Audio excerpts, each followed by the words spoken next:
வாங்கி வந்தோம் பெரிய முத்தார் அம்மனுக்கு பெரிய மஞ்சள் வாங்கி வந்தோம்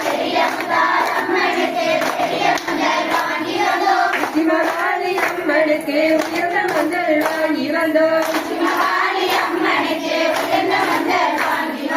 காசு மாலை வாங்கி வந்தோம் காளி அம்மா